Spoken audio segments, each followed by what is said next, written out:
रही रही के खूब दुखाला हो, दर्द न अब सहाला हो।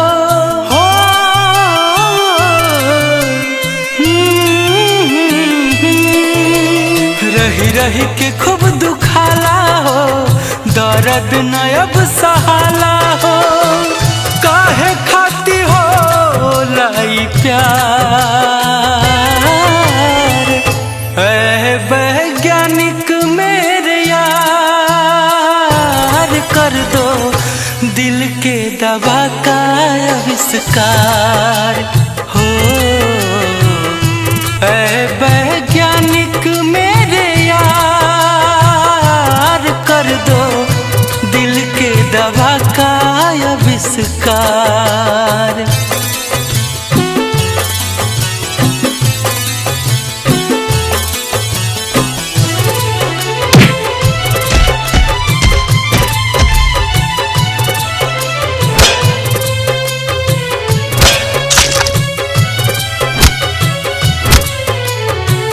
निक नाही लागे खाइल पियल, लागत बोझ अब धरती पे जियल। निक नाही लागे खाइल पियल, लागत बोझ अब धरती पे जियल।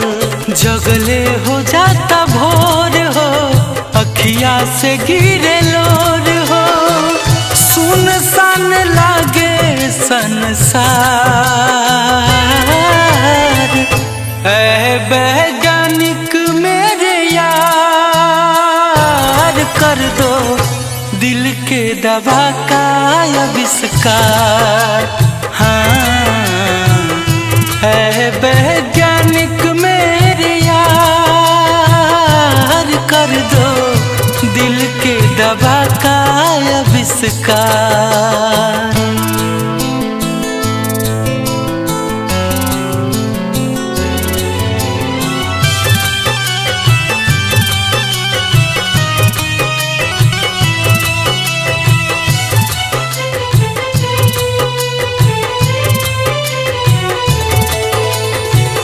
काहे खातिर राम जी बनौले दिल रे, एह के संभारल बा बड़ा मुश्किल रे। काहे खातिर राम जी बनौले दिल रे, एह के संभारल बा बड़ा मुश्किल रे। चिंता से देह सुखाला हो, जिंदगी जहर बुझाला हो। गुंजन हंसमुखी वाला चार, ऐ वैज्ञानिक मेरे यार, कर दो दिल के दवा का आविष्कार।